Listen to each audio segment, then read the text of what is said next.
Connor Gregoire back again, this time with Benno Picciano. We're breaking down the Spokane region in the women's bracket. That's top right. We've got Stanford as the #1 seed here, but Benno, who are your top two teams? Well, Stanford is my top team. I'm expecting them to make their 4th consecutive appearance in the Final Four. Expect them to meet up with Xavier for the 2nd consecutive year in the Elite Eight. Last year was a very, very close game decided in the final seconds on a buzzer beater by Stanford. But I'm expecting this game will not be as close, and Stanford will defeat Xavier by a greater margin. They met previously in the year in Palo Alto, and Stanford killed the Musketeers by 37 points. UCLA could also challenge from the Pac-10. They only have 4 losses in the season. However, 3 of those 4 losses have been to Stanford, and they have a potential second-round matchup with the 11 seed Gonzaga Bulldogs. Gonzaga is the nation's highest scoring team. They have some star power from point guard Courtney Vandersloot, and they could make some noise in this bracket as well.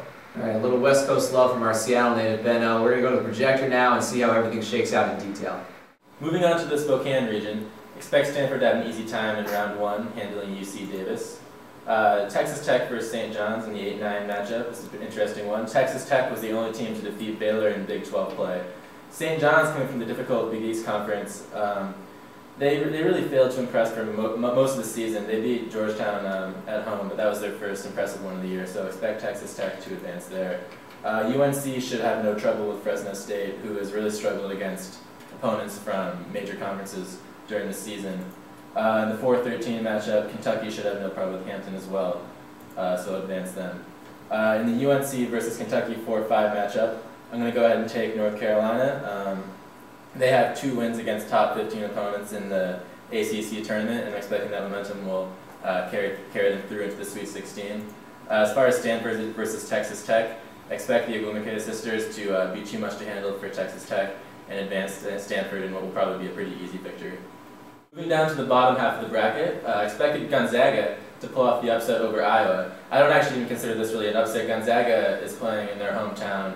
They haven't lost in the new year. They've played close double-digit games against both Stanford and Notre Dame, so I'm giving them the edge over Iowa. They're also the highest scoring team in the nation, with one of the best point guards in the nation, Courtney Vandersloot. In the 3-14 matchup, expect UCLA to have no problem with Montana. They've lost only 4 games on the year, 3 of which have been to Stanford. Louisville versus Vanderbilt, expect Louisville to advance out of the Big East. They played some tough games, had good experience against the tough competition from the Big East. That'll give them the edge there against the weaker SEC opponent. Xavier, very interesting team. They're out for blood in this year's tournament after a kind of heartbreaking loss in last year's Elite Eight to Stanford. They're going to come out with some fire, have no problem at all with San Diego State. Expecting them to also plow right through Louisville. 2 met earlier in the year, and Xavier had no problem emerging with a double-digit victory there as well. In the Gonzaga versus UCLA game, I'm expecting UCLA to have some problems. As much as they're a defensive-oriented team, they're going to have problems with the highest-scoring team in the nation, and I'm going to go ahead and advance Gonzaga to their 2nd straight Sweet 16. In the Sweet 16, I'm expecting Xavier to pull through past the Cinderella Zags, advance them to the Elite Eight. In the Sweet 16, expect Stanford to have no problem with UNC. Their body work over the entire season has pitted them against the very best opponents, and they've been very successful, so expect them to advance here.